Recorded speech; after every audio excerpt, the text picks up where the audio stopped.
E galera, beleza? Como é que vocês estão, meus amigos? Hoje é dia de dossiê, o tema, tenho certeza que todo mundo já imagina.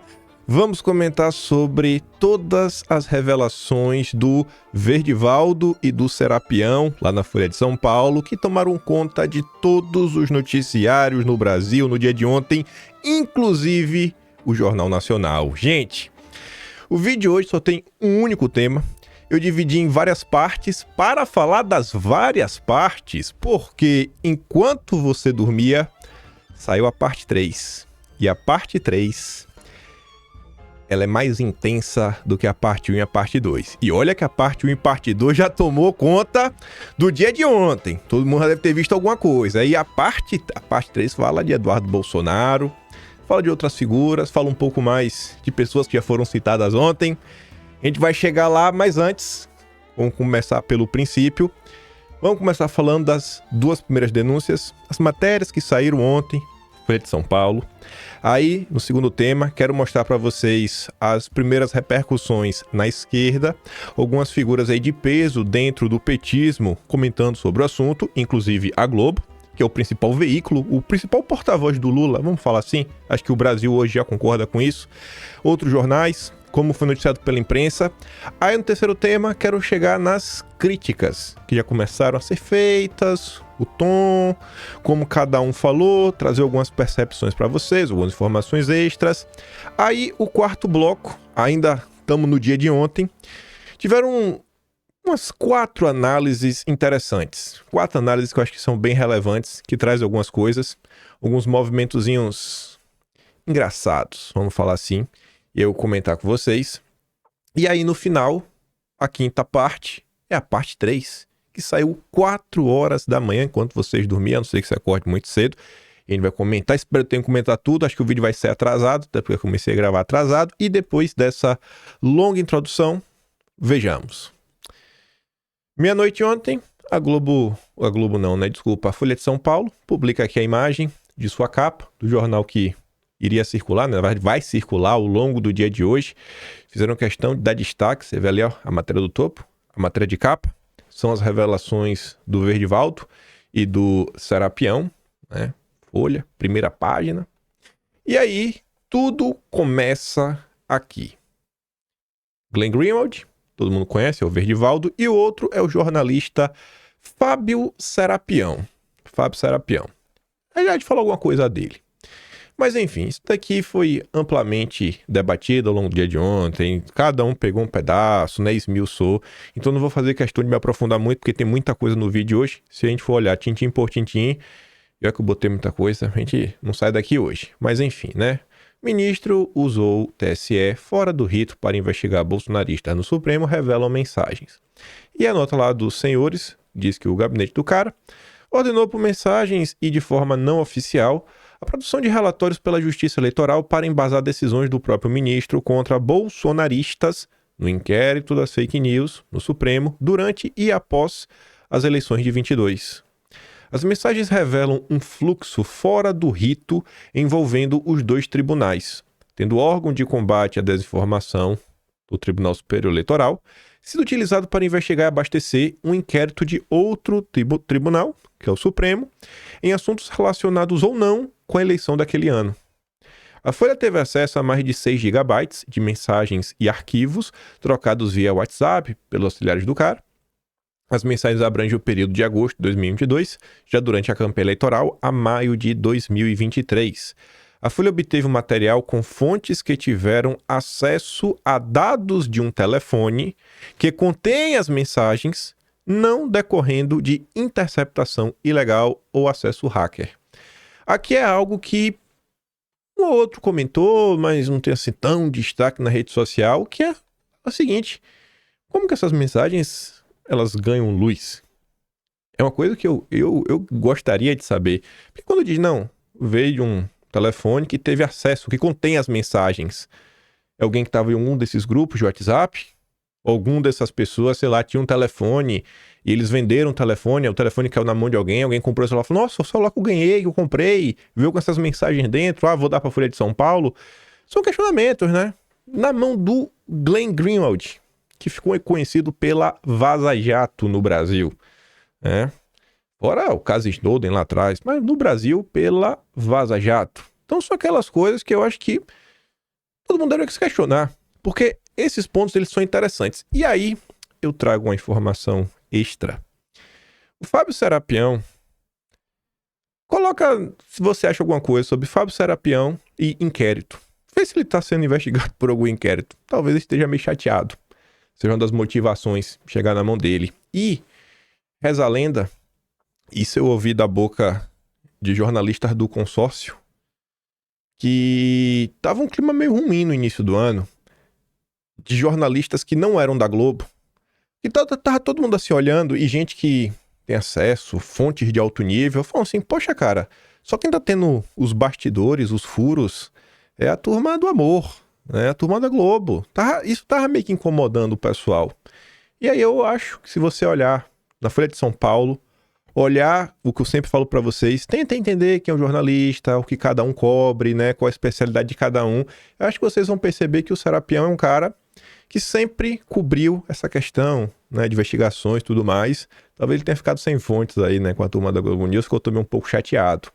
Essa nota, vindo das mãos de quem veio, ambos os senhores, chamou muito minha atenção. Não consigo dar uma resposta extra para vocês, mas trazendo aqui alguns elementos para a gente ficar de olho, que assim como vocês, eu quero muito entender este caso, porque não me parece uma coisa simples, porque nada no Brasil é simples. Mas continuando. Ao menos parte desses documentos foi usada pelo ministro para embasar medidas criminais contra bolsonaristas, como cancelamento de passaportes, bloqueio de redes sociais, intimações para depoimento à PF, 2 pedidos de monitoramento e produção de relatórios sobre postagens do jornalista Rodrigo Constantino. Vejam só, muita gente chamou atenção a isso. O próprio Constantino, ele foi tratado como jornalista, tanto pela Folha de São Paulo quanto pelo Jornal Nacional. Ele não foi estigmatizado, ele não foi humilhado, como a imprensa sempre faz, como o consórcio sempre faz, que trata, não, influenciador, blogueiro, chamou de jornalista. E todo mundo ficando assim, né, rapaz? Ontem eu vi um comentário da Tsuki também falando, ó, as matérias, quando trata, não chama de bolsonarista. Em nenhum momento estão tratando essas pessoas como extrema-direita. Bolsonarista ainda pode existir. Extrema-direita é um negócio muito maligno, maléfico, mas tudo bem. Enfim, e aí um desses eventos, esse relatório do Constantino, mostra como se dava a tal dinâmica. Um deles ocorreu dos diálogos, 28 de dezembro de 2022, a 4 dias da posse de Lula, quando, em tese, já não havia mais motivo para o Tribunal Superior Eleitoral atuar. O juiz auxiliar do gabinete do ministro, no Supremo, pergunta a Tagliaferro, do TSE, se ele pode falar. Aspas, posso sim.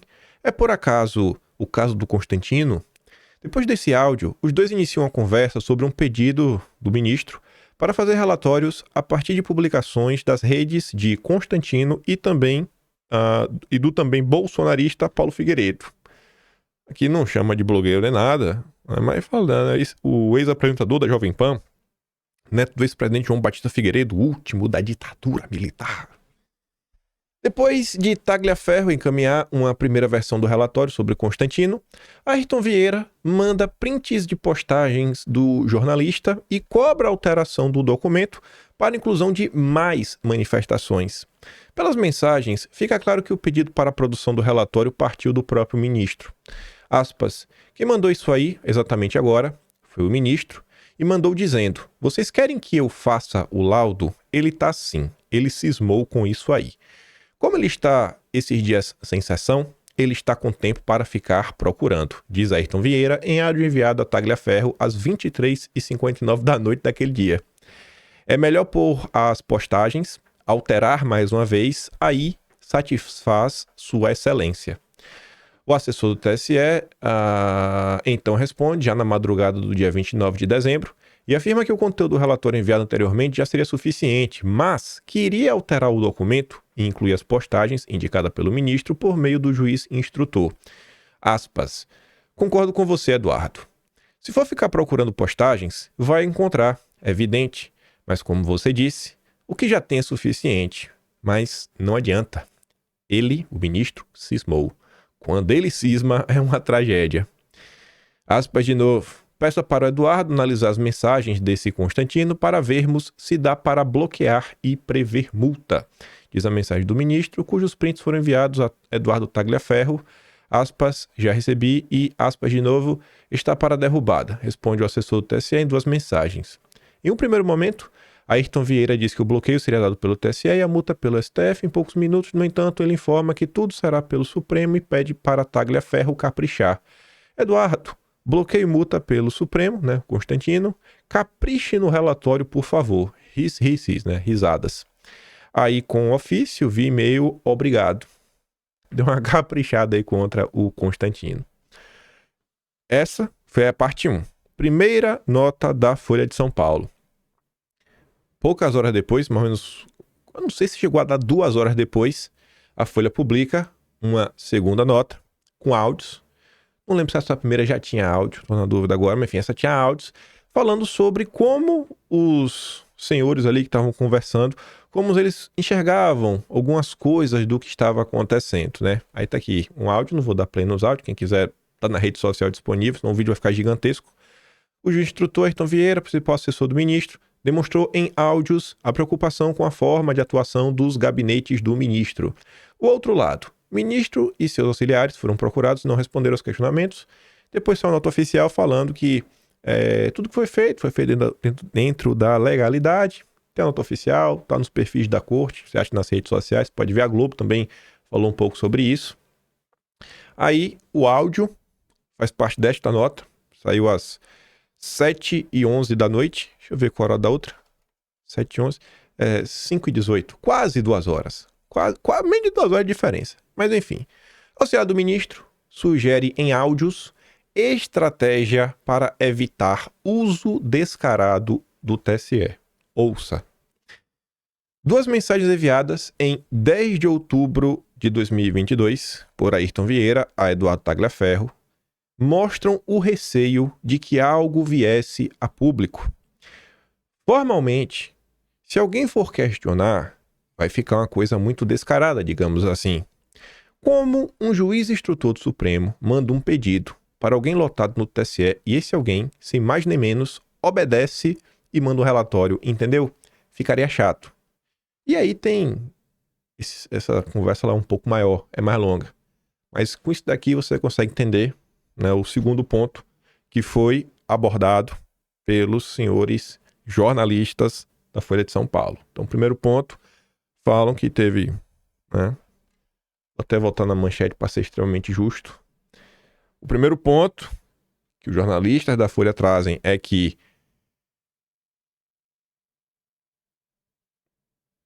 algumas coisas podem ter ocorrido fora do rito, né? Algumas investigações podem ter seguido o rito normal. É o primeiro ponto. O segundo ponto é que os senhores que estão nas mensagens meio que reconhecem que os ritos não são tão normais assim e que se fossem questionados poderia ficar meio chato. Isso daqui foi as 2 principais notas, do Glenn e do Serapião, publicadas ontem e que tomou conta das redes sociais. Todo mundo comentou, análises, críticas, enfim, pautou o debate. Parte 1, parte 2. Só que teve a parte 3. Mas vamos ficar ainda no dia de ontem. Vamos olhar primeiro a repercussão da parte 1 e parte 2. A parte 3, essa a gente vai esmiuçar com mais detalhes, porque é nova, 4 da manhã. E eu achei ela mais intensa do que a parte 1 e a parte 2. Mas enfim. José de Abreu, ator da Globo, mandou na lata. O ministro deveria mandar fechar a Folha de São Paulo. E eu concordo. Vai lá, Zé. Tamo junto, irmão. É isso aí. Pau. Sem 2 conversas. Isso é a esquerda, gente. Isso daqui é a esquerda. Isso daqui também é a esquerda. Hipocrisia é a marca da esquerda brasileira. O tweet de cima é do Thiago dos Reis, uma das maiores lideranças do lulismo nas redes sociais.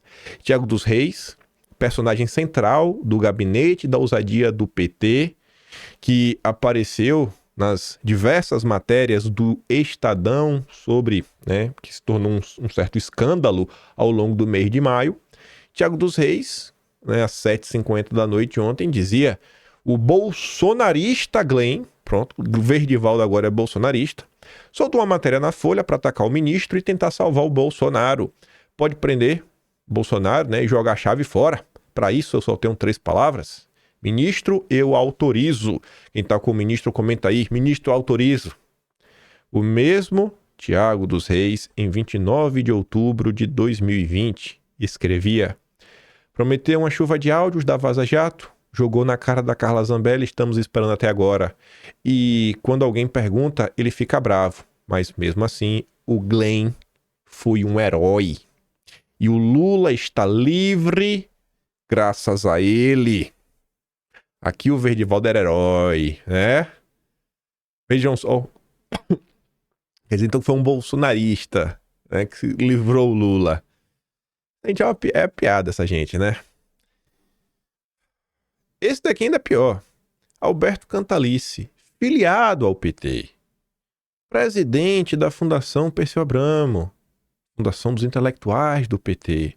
O Alberto Cantalice, ele estava presente desde a primeira reunião das ONGs e outros grupos da sociedade civil, ONGs também, né? Os think tanks da vida, com os assessores dos parlamentares americanos, naquele evento que começou a ser organizado pelo Washington Brasil Office no início de 2022, que foi crescendo ao longo do ano e que, bom, graças a eles, né, a nossa democracia foi salva. Vocês devem lembrar tudo isso. Financial Times, em junho do ano passado, soltou aquela nota contando como o Biden entrou em campo para salvar a democracia, junto com a CIA, junto com a Laura Richard. Então, assim, é um petista graúdo aqui diante de nós. Pois bem, ali abaixo, o comentário que o Cantalice fez ontem: nunca acreditei nesse Verdivaldo, nunca reverenciei, tem toda a pinta de farsante, todos aqueles que querem se colocar acima do bem e do mal são do mal. E ali temos um tweet de 2020. O jornalista que se omitir ou apoiar essa perseguição a Glenn Greenwald é indigno de seguir na profissão. Naquela época o Glenn era gente boa, né, Cantalice? Isso é a esquerda. Isso é a esquerda. Isso é o petismo. Aí, algumas pessoas na esquerda um pouquinho mais inteligentes, Leandro Demore, a se confirmar a gravidade nisso. Potencial de derrubar muita coisa da investigação. Os dias serão intensos. E eu acho que, inclusive, é um ponto que todo mundo está se questionando, né? E agora? Depois de tudo tá rolando, vai ter alguma coisa? Não vai? Para onde as coisas vão? A gente vai caminhar até chegar lá. Talvez isso daqui tenha sido um dos pontos mais surpreendentes do dia de ontem. E, assim, eu não tenho uma resposta para isso. Eu acho que ninguém tem. Todo mundo está especulando. A Globo comentou sobre o assunto. A Globo comentou sobre o assunto. Sim, horas após o ocorrido. A Globo não abafou. A Globo não abafou o assunto. Mensagens apontam uso informal de órgão do TSE por gabinete do ministro para abastecer a investigação de apoiadores de Bolsonaro, diz o jornal. E depois trazendo uma nota, né? Uma nota oficial do ministro, do gabinete dele. Só que, assim, só de sair no Globo, que é o jornal, já chama muita atenção. Porque a Globo não fala nada. Nada que possa prejudicar o status quo, a Globo comenta. A Globo, acho que pela primeira vez na história, botou no Jornal Nacional. O Jornal Nacional, ele é aberto. William Bonner comentando a denúncia. Aí depois, já na sequência, ele também, já na introdução de 30 segundos, ele fala da questão ali, né, da resposta do gabinete do ministro. E o Globo fez uma reportagem de em torno de quase 6 minutos para explicar o caso. Aí foram 3 minutos e pouco, dando destaque, o que está na Folha de São Paulo, tudo mais, com direito a imagens, onde a Globo vai, seleciona as partes, destaca. Vocês podem ver aqui. Ficou todo mundo assim, rapaz, a Globo Teve gente que falou assim, a Globo, e não tem como não ficar assim, né? A Globo não abafou, botou no Jornal Nacional. Também estava no Jornal da Band, enfim. É o principal assunto debatido no Brasil, possivelmente vai pautar todo o dia de hoje, né? Então, no período eleitoral, a eleição já ficou meio que segundo plano, teve várias coisas na Venezuela também, por conta do país. Não tinha como ser diferente. Aí, falando de algumas repercussões, o Paulo Figueiredo, ele publicou a nota, né, a parte que o toca, que ele é mencionado, né, a matéria foi de São Paulo e tudo mais. Vocês conseguem achar, né, incluindo essa própria matéria, tá lá a nota completa do Paulo Figueiredo. Enfim, mas em tom bem crítico, não acho que é algo que vai surpreender vocês. O que chama a atenção para mim não é o conteúdo do Paulo Figueiredo, mas a imprensa publicou.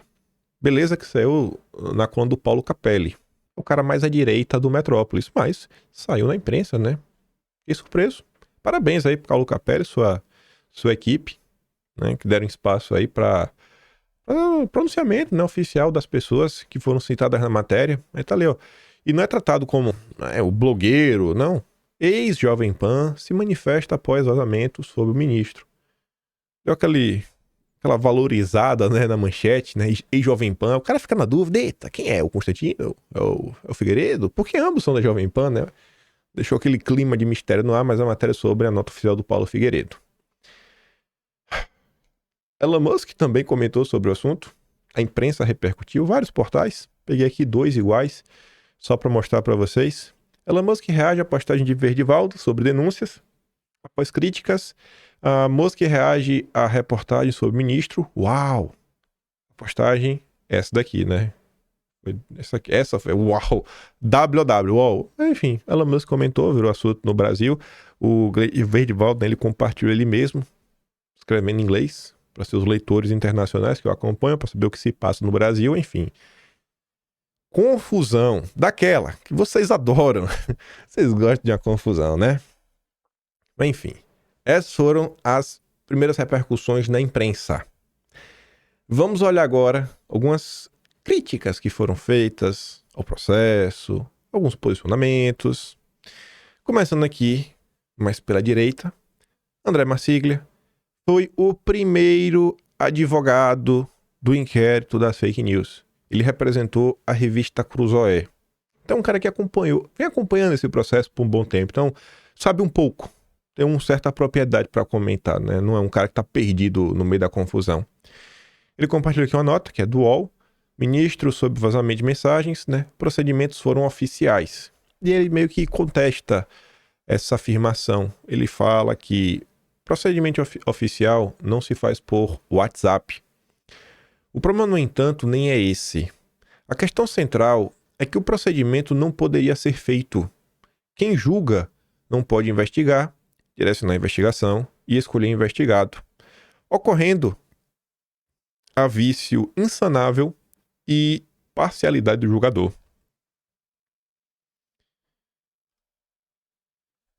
Walter Majorovich, já foi juiz, jurista, vem tecendo muitas críticas a diversas coisas que estão acontecendo no Brasil, muitas críticas mesmo, bem contundentes, não é a primeira vez. Nos últimos 2 dias, ele que fez uma nota que circulou bastante no Brasil, onde ele comenta sobre o caso do Felipe Martins, os erros que aconteceram em sua visão. Ele acha assim que foi absurdo, né, o Felipe Martins ter ficado tanto tempo preso. E pela chamada aqui dá para você mais ou menos entender o que ele vai falar.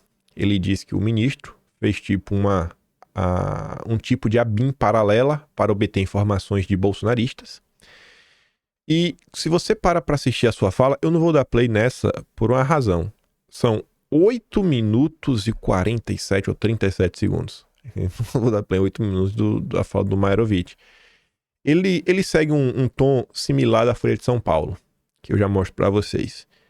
Onde ele fala o seguinte, ó, eu tô comentando aqui, eu não tô aliviando pros golpistas, eu não tô negando que houve um golpismo, então assim, eles validam toda a tese, tudo que aconteceu, né, que assim, que existe um movimento golpista no Brasil, toda aquela história, mas mesmo assim, mesmo com golpismo, mesmo com isso, mesmo com aquilo outro, É injusto o que está acontecendo, né?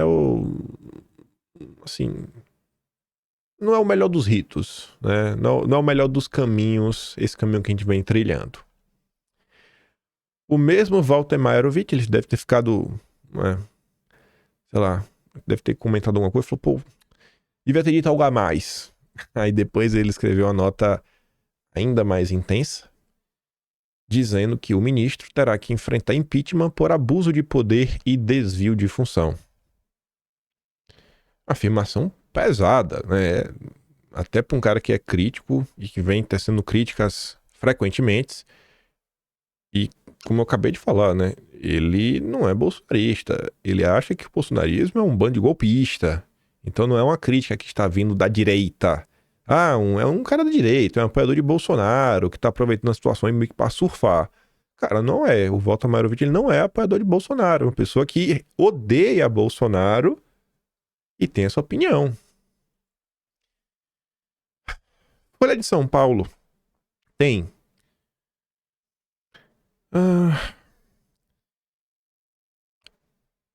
Tem dois. Pra ser assim. Tem três, mas um eu não sei se a opinião dele vale tanto sobre a coisa, porque ele é bem wokezinho. E eu sinto que às vezes ele não é tão levado a sério quando ele escreve. Não vou nem citar o nome dele. Mas a Folha de São Paulo tem três caras que normalmente escrevem sempre sobre o judiciário, suas colunas. Um escreve com muito mais frequência, que é esse aqui, é o Bogossian. Aí você vai ter o Conrado Ubner, que inclusive já foi processado pelo Augusto Aras e vem tecendo críticas. Escreveu inclusive um livro criticando como está o poder judiciário no Brasil atualmente. Um dos termômetros que eu estava esperando para ver era o texto do Conrado Ubner. Cego esperando. Quero ver como ele vai abordar esse assunto.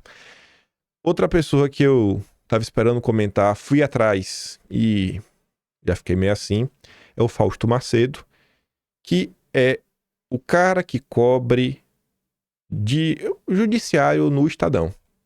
O Estadão ontem soltou umas 7 a 8 matérias sobre o assunto, falando, ó, quem é o Tagliaferro, quem é o Ayrton, uma nota para cada acusação que foi feita na Folha de São Paulo, depois uma matéria para relembrar o que é o inquérito das fake news, enfim, o Estadão soltou várias notas.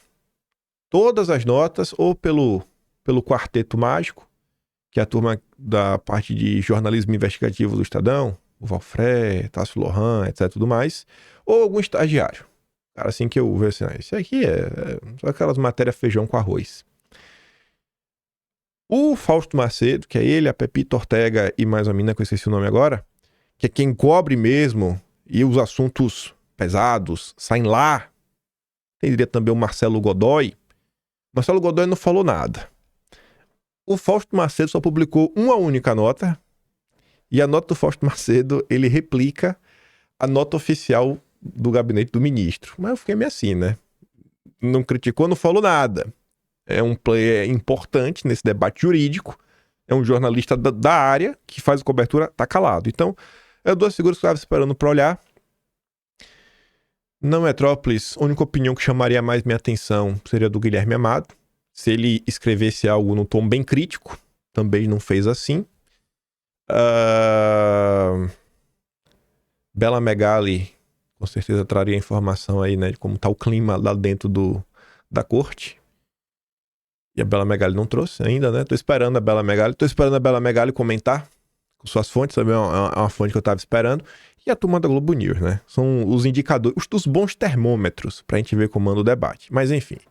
O Bruno Bogancia, foi o que eu falei pra vocês, ele segue mais ou menos a linha do que o Walter Maierovitch falou naquele recorde de 8 minutos e meio, que tá aí questão da bem paralela. Recomendo que vocês escutem todo. Vocês acham fácil nas redes sociais. E o Bogancia diz que o ministro escolheu concentrar poder em vez de corrigir os vícios. Aí ele começa fazendo afirmações, que acho que algumas vocês vão discordar. Como, por exemplo, né? A PGR tinha dado todos os sinais de sua letargia quando o ministro mandou engavetar um pedido de investigação contra o Augusto Aras. Era agosto de 2021 e o ministro afirmou que faltavam indícios sobre o interesse do PGR em dar guarida a Bolsonaro para, entre outros crimes, tentar demolir o sistema eleitoral. O Aras agiu de má vontade ou não quis agir? Ou será que realmente não tinha nada? Vai ser aqui um ponto que, para a imprensa, o Aras não fez nada, não fez o que deveria fazer, e acho que para grande parte da direita, o Aras fez o que ele deveria ter feito, né? Então, mas esse é o tom que o Bogossian está dando. A tolerância com a omissão da PGR e a concentração de poderes no Supremo contam duas partes da mesma história. O ministro se acostumou com a presença de Aras como um objeto inanimado na paisagem institucional. Em vez de corrigir o vício, o ministro deu um jeitinho para ocupar aquele espaço. O acúmulo de superpoderes no gabinete do ministro ganha novos contornos com as revelações dos jornalistas Fábio Serapião e Verdivaldo. Reportagem da Folha aponta que o ministro participou da fabricação de relatórios do TSE que ele mesmo usaria no Supremo para ordenar medidas contra suspeitos de difundir material com teor golpista. As mensagens trocadas entre assessores dos dois tribunais mostram que o ministro não foi apenas um juiz rigoroso contra aqueles que representavam um risco à democracia. Nesse quesito, há queixas razoáveis, mas o ministro agiu às claras, submeteu suas decisões a escrutínio público e foi respaldado pelo tribunal. Até voltar, né? Vamos ler de novo esse parágrafo. As mensagens trocadas, né, mostram que ele não foi apenas um juiz rigoroso, né, contra aqueles que representavam o risco à democracia. Nesse quesito, há queixas razoáveis. Tem umas queixas que fazem sentido, mas o ministro agiu às claras e as suas decisões foram submetidas a escrutínio público e respaldadas pelo tribunal. Ele está falando que a imprensa apoiou, né? E o plenário referendou. A decisão de queimar etapas em segredo e simular passos desse processo, por sua vez, indica que ele escolheu ignorar alguns limites à sua autoridade. É ilustrativa a mensagem que um auxiliar envia para ordenar a alteração de um relatório que deveria ter sido produzido de forma espontânea.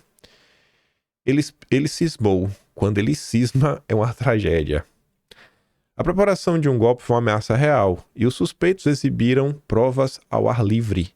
A movimentação do ministro foi a única defesa consistente daquele período, mas isso não impede que seus métodos sejam questionados. Aceitar que o ministro tenha um controle absoluto do processo e recorra à informalidade para aplicar a lei é um erro. Então, até o final do dia, tá ruim. Tá meio ruim, né? Tá meio ruim. Aí veio nossa grande Raquel Landim. Se os garantistas utilizarem a mesma régua, o ministro é Moro e Deltan. E que ao mesmo tempo, né? E ela faz um texto explicando, relembrando algumas coisas que aconteceram. E aí Raquel Landim termina de um jeito. Não sei se ela já tinha visto algumas postagens nas redes sociais antes de escrever isso daqui. Mas ela fala que o Brasil está tão dividido e irracional, contudo, que o mais provável é que não haja lógica alguma nos posicionamentos políticos nos próximos dias, e que os garantistas de ontem defendam o ministro e os lavajatistas daquela época ataquem o ministro, onde sua polarização falta coerência. É porque os garantistas eles são petistas. O petista sempre vai defender o petismo. É só isso. Aí, temos aqui um grande garantista, Augusto de Arruda Botelho. Era, inclusive, secretário do Ministério da Justiça, do Dilma. A comunicação e a troca de informações entre tribunais é completamente diferente da comunicação e da troca de informações entre partes. Aí o procurador por São Paulo, Fabrício Drummond, replica dizendo: a comunicação e troca de informações entre tribunais se dá por decisão fundamentada e ofícios. E Augusto pergunta: você manda ofício para o estagiário do GAECO pedindo ou mandando informação? Me poupe. E o Fabrício Drummond diz: não. Eu mando para a chefia do órgão. Já mandei ofício para mim mesmo, quando desempenhando 2 cargos, uma vez que não se trata da minha pessoa física, e para que fique documentado para os que venham a ocupar depois de mim. No meu entender, o ocupante do cargo não se confunde com o cargo em si. Então, os garantistas saíram em defesa, né? Eles mudaram de entendimento, né? Porque agora mudou. Agora mudou. Os garantistas, né? O grupo Prerrogativas. Absolutamente nada comprometedor. Diz Big Mac, né? Marco Aurélio de Carvalho, filiado ao PT há mais de 2 décadas e coordenador do grupo de advogados. Ó, de coração, eu gosto do Poder 360, mas se algum de vocês me assiste, Fernando Rodrigues, você é diretor de jornalismo, cara, isso aqui é um desserviço. Isso aqui não é jornalismo. Você colocar como coordenador de grupo de advogados só essa informação é uma meia desinformação. O Prerrogativas é um grupo de advogados ligados ao PT. Sempre foi noticiado assim pela imprensa, inclusive pela própria Mônica Bergamo na Folha de São Paulo. Sabe, você coloca assim, dessa forma, fica parecendo que é um grupo qualquer, um grupo independente, imparcial, sabe? Da mesma forma, quando aparece assim algum grupo, fala assim, um grupo conservador, aliado a Bolsonaro, você tem que trazer a pessoa para o leitor conseguir entender. Eu acho que já coloca na manchete. Pelo menos eu faria isso, né? Porque não se faz assim quando é de direita, não, o bolsonarista, o direitoso, o conservador. Coloca, né? Grupo de advogados ligados ao PT, cujo seu coordenador, filiado ao PT há mais de 2 décadas, não sei se ele foi padrinho do casamento de Lula. Tenho essa dúvida, mas ele tava lá. Aí, os lavajatistas que lá atrás criticaram, agora estão criticando também. Deltan considera grave. Moro diz que ainda não leu. O Moro é demais, né? Eu adoro essa do Moro. E aí, Moro? Não li ainda. Não li. É o principal assunto do país. Mas o Moro ainda não leu. Ô, gente, não dá, pessoal. Na boa, não dá, gente. Não dá. Sem querer ser chato, mas não dá. O Moro realmente é o Moro, né? Sérgio Fofox. E aí a Monique Checa, lavajatista, ela diz o seguinte, né? O espanto é seletivo, a ordem para não sair nada contra os abusos do Rei Sol. Algumas repercussões, acho que são importantes. Aí o Bastidor publicou nota. É um veículo que eu estou no Boas Novas recentemente, principalmente sobre os fenômenos de porta giratória no Brasil. Ontem teve uma sensacional, mas não tem clima, né, com tudo que tá rolando. Aí você vê, cada um tá dando um nome porque tá acontecendo. A Andresa Matais deu um nome, o Bastidor deu outro, tá chamando de uma coisa. Matéria da Folha de São Paulo, pra mim. O Bastidor tem acompanhado a atuação. Eles fizeram a primeira nota, a nota começa comentando sobre o caso. E, enfim, né, dando os highlights do que saiu na Folha de São Paulo. E aí a nota termina com algumas informações extras, né, algumas críticas a mais. Onde eles falam que o Bastidor tem acompanhado a atuação do ministro, né, especialmente da condução dos inquéritos. Um dos mais controversos é o das fake news, em andamento desde 2019, no qual o ministro tem tomado decisões de ofício, sem a participação do Ministério Público, da Polícia Federal. Outro inquérito polêmico é o das milícias digitais, frequentemente usado para criticar a atuação dele, aberto desde 2021, ainda não resultou em ações práticas contra os investigados. Nos bastidores da corte, é chamado de inqueritão. Por sua capacidade de expandir o escopo e incluir mais investigados. O caso mais recente foi do bilionário Elon Musk, que usou a rede X para atacar pessoalmente o ministro.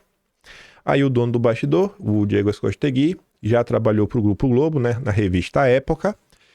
Não há poder de polícia do TSE que justifica a atuação dele à frente da corte e nos inquéritos ainda em curso no Supremo. São anos de ações inquisitoriais e autoritárias, com aval de colegas e silêncio obsequioso de parte da sociedade civil.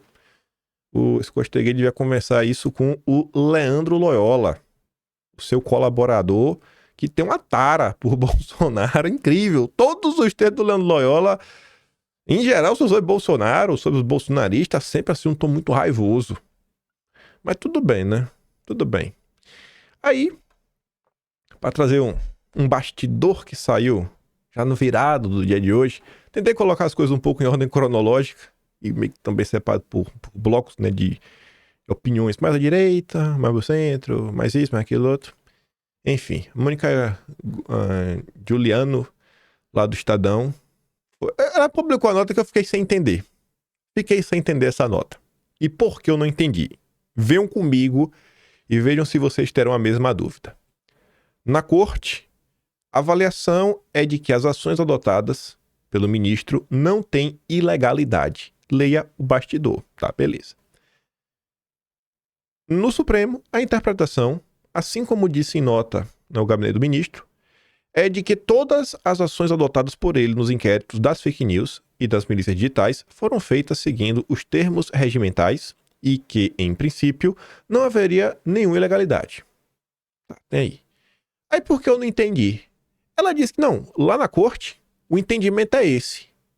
Só que 2, 3 parágrafos depois, ela disse que o Estadão procurou 6 dos 11 ministros para comentar a acusação de que ele pediu investigação fora do rito, né?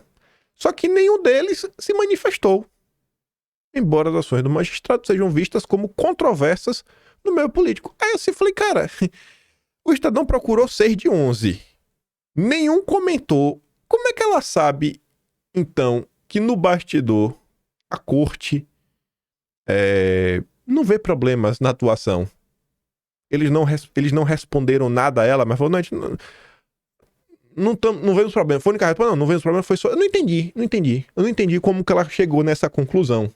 Ela chegou a essa conclusão porque um interlocutor, uma fonte passou para ela isso. Não, eu recebi de uma fonte que o clima lá tá assim. E aí eu fui atrás para checar e nenhum me respondeu. Fiquei sem entender. Não entendi. Enfim. Comentamos o caso. Repercussão no petismo, duro, né? O núcleo duro do petismo, ao lado da Globo. As primeiras críticas, e aí tiveram algumas análises que eu acho que são interessantes. Todo mundo se perguntando, mas e agora? E agora? Pois bem. Cláudio Dantas ontem, ele escreveu um artigo interessante no Twitter. Ele traz alguns pontos. Inclusive ele coloca algumas coisas na mesa de algo que chamou minha atenção esses dias e eu comentei com vocês.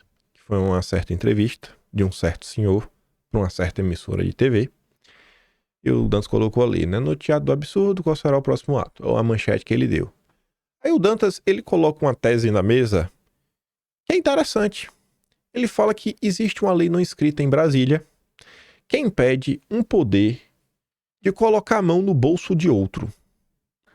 E aí o Cláudio Dantas diz que o ministro Flávio Dino, talvez querendo agradar o governo, ele violou a regra dias atrás, uma regra que não existe, não está na Constituição. Isso aí é como se fosse um acordo de cavalheiros, né?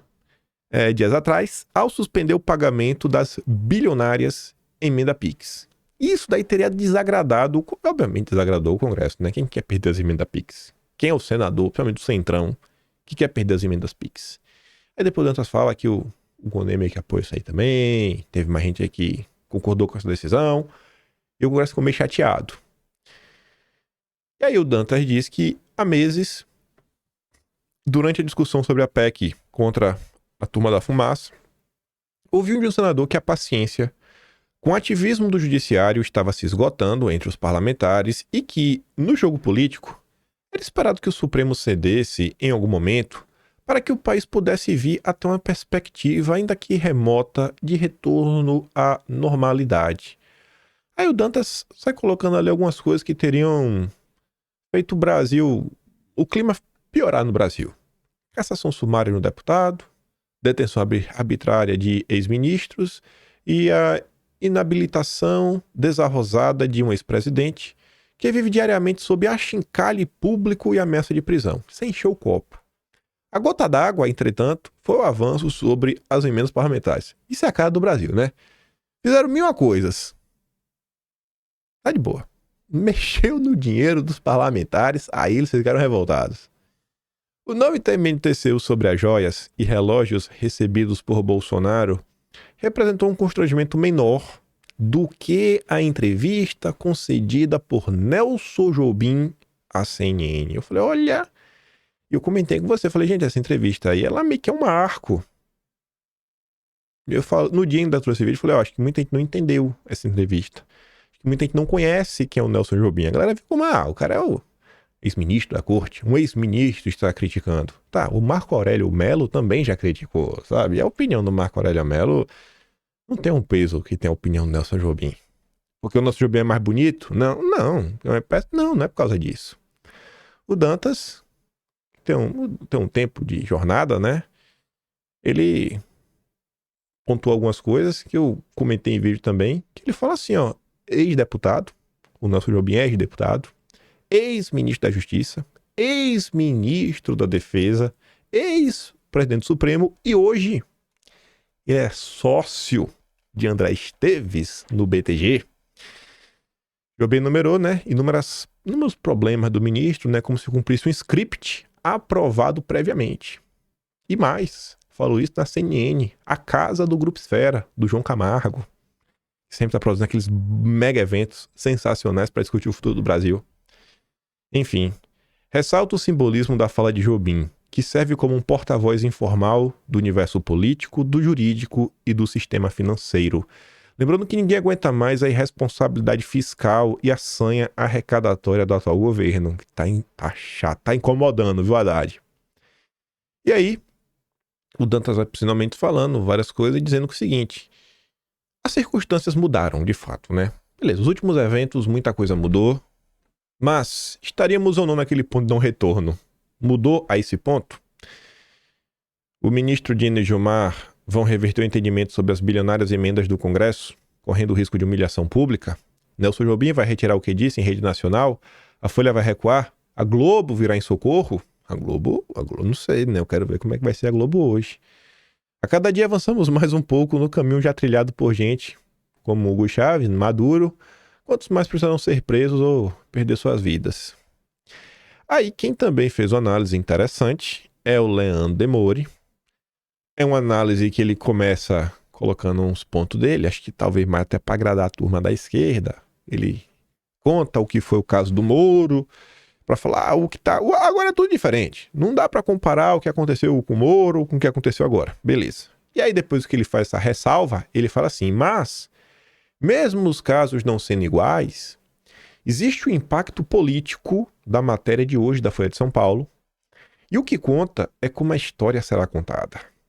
Nesse sentido, esteticamente, forçarão a comparação porque ela é fundamental como um atalho mental para as pessoas. Há um jogo sendo jogado faz tempo e ele leva a duas coisas. Primeiro, ele botou duas coisas, mas ele botou 3 itens. O Leandro Demore é muito bom de conta. Primeiro ponto, anistia total dos criminosos do 8 de janeiro e tudo que veio antes daquele dia. Isso inclui Bolsonaro, que quem presta atenção no que eu digo já sabe disso faz tempo. Então demore aí, se você é uma pessoa que deseja que Bolsonaro concorra a 2026, demore que é colocar esperança em seu coração. Segundo desdobramento. Curiosamente, a entrevista do Nelson Jobim ao Poder 360, não, foi a CNN, demore. 2 dias atrás, a Operação Elon Musk, que veio ao Brasil pela mão do Fábio Faria, todos esses personagens estão ligados ao BTG. Qual o nome da mão que balança esse berço? 3. Se houve de fato tentativa de maquiar aquisição de provas via TSE para inquéritos no Supremo, parece que elas devam ser anuladas. Quem disse é o Demore. O que seria correto a ser feito, caso confirmasse. Mas a operação em curso vai usar isso para inflar o fato e extrapolar suas consequências políticas e de negócios. Dezenas de senadores estão dispostos a encarar o Judiciário e no Supremo à disposição de enfrentar o Senado. Insisto mais uma vez, há um grande jogo em campo, com interesses distintos que vão dos negócios de banqueiros e magnatas até as mais comezinhas vinganças de bandidos da extrema-direita. Esse jogo vem sendo jogado há tempos, Twitter File, gravação do CID, movimentação do TCU, melar o carro das joias, tudo conflui. Não estou otimista. Há que se dar o peso que os fatos têm. E o uso dos fatos para contexto amplo. Estamos diante da arapuca de um golpe financeiro institucional. Golpe, tudo é golpe para a esquerda, Meu Deus do céu. Mas enfim, o Demore não está otimista com o que pode acontecer. Enfim, Eu não quero botar minha esperança no coração de ninguém, mas vamos ver alguns posicionamentos que eu achei interessante. Aí você tem o cara que segue a linha meio que do Demore. Se faz de bobo, mas não é bobo. Leonardo Atush, dono do Brasil 247. Pelo andar da carruagem, a classe dominante chegou à conclusão de que só o incomível tem condições de enfrentar o Lula em 26. O próximo passo, depois da marola de hoje, será a devolução dos seus direitos políticos e em seguida virá a beatificação. Estão deixando... Rapaz, estão botando esperança no coração do povo. Não façam isso. Mas estou mostrando para vocês. E aí temos um representante do MBL, um extraoficial, tipo Power Ranger branco, André Guedes. Todos são autoritários. O ministro, o Bolsonaro, o Lula, todos. A única diferença é o método. Se você diz estar ao lado da liberdade, mas fica bajulando um deles, você é só um farsante. Pronto. O MBL tá acima do bem e do mal, sempre. Todos são iguais. Bolsonaro, Lula, rapaz, é incrível como as coisas são, né? E ainda tem isso outra coisa, né? No dia de ontem ainda, os deputados começaram a se movimentar. Diante desse caso aí, estão pedindo a instauração da CPI de abuso de autoridade. O Paulo Capelli, lá no Metrópolis, também anunciou que a oposição vai se juntar e fazer meio que um super pedido, né, contra o ministro, juntar vários fatos que aconteceram, etc. Tudo mais. Primeiras movimentações burocráticas, eu não sei como coloca, assim, manifestações, movimentações mais concretas, né, ações concretas tomadas aí pela turma da direita. Ainda no dia de ontem, para chegar na parte 3, já tá com 50 minutos, meu Deus do céu. Elon Musk divulga nova decisão sigilosa do ministro contra bolsonaristas. Esse ofício exige a censura de contas populares no Brasil, incluindo o pastor, um atual parlamentar e a esposa de um ex-parlamentar, disse o Twitter em sua conta oficial de relações governamentais. A mensagem também diz: acreditamos que o povo brasileiro merece saber o que está sendo solicitado a nós.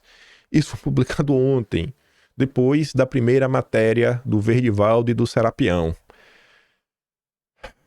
Mil uma coisa acontecendo. Foi coincidência? Não foi coincidência? E aí? O que vai acontecer nos próximos episódios? Eu queria ter uma bola de cristal, não tenho.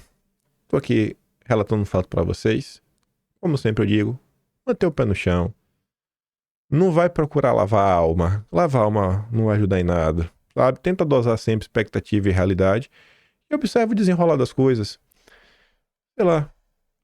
Pessoas que eu conheço no mercado financeiro, pessoas que eu conheço, sei lá, no âmbito de outros âmbitos aí, né? Sei lá, que tem experiência no judiciário, falam assim, se eles pudessem apostar em algo, eles diriam que pode mudar talvez um certo entendimento no Brasil.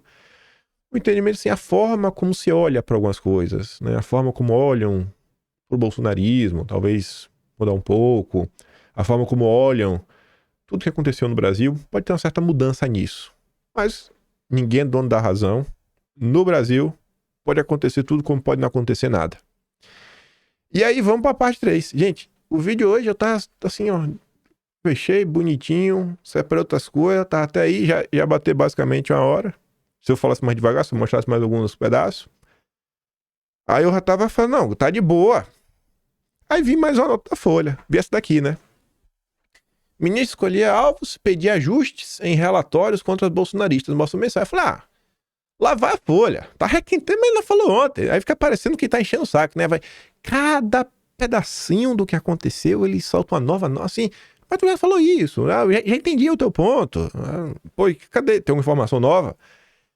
Mas é como eu tenho o costume de ler. Lê aí pra ver, né?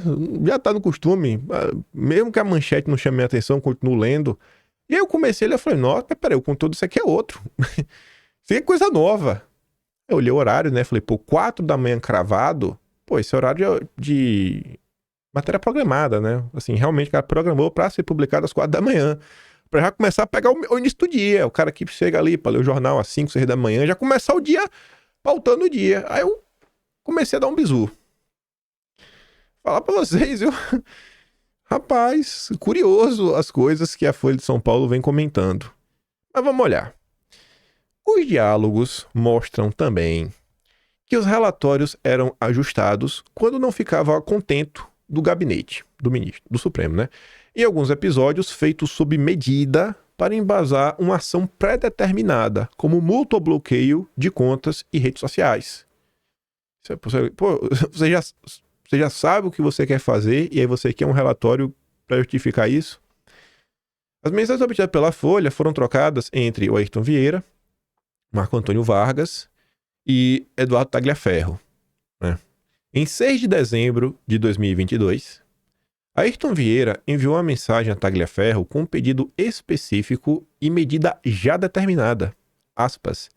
Vamos levantar todas essas revistas golpistas para desmonetizar nas redes, escreveu às 6h11 daquele dia. A solicitação foi acompanhada de um link do Twitter da Revista Oeste. Vocês devem conhecer a Revista Oeste. Conhecida por ser uma publicação de perfil de direita, antipetista e simpática ao ex-presidente Jair Bolsonaro. Essa e outras do mesmo estilo, acrescentou Ayrton. A continuação da conversa, já no dia 7 de dezembro, foi no grupo integrado pelos dois e Marco Antônio Vargas, o juiz auxiliar. Por volta das 5 da tarde, Tagliaferro avisou que, na Revista Oeste, encontrou apenas publicações jornalísticas que não estavam falando nada e perguntou o que, então, ele deveria colocar no relatório. Ayrton Vieira respondeu em seguida. Olha a resposta. Use a sua criatividade. Risos. E completou. Abre aspas. Pegue uma ou outra fala, opinião mais ácida e... O ministro entendeu que está extrapolando com base naquilo que enviou. Eu acho que essa frase aqui, ela deve meio que circular no dia de hoje, né? Você fala assim, não estou encontrando nada, e aí faça o quê? Use sua criatividade. Eu acho que o pessoal vai pegar no pé disso daqui, viu?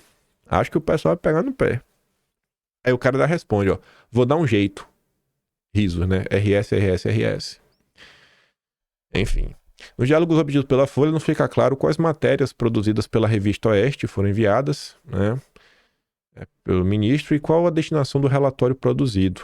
Outro alvo escolhido, indicam as mensagens, foi o deputado federal Eduardo Bolsonaro.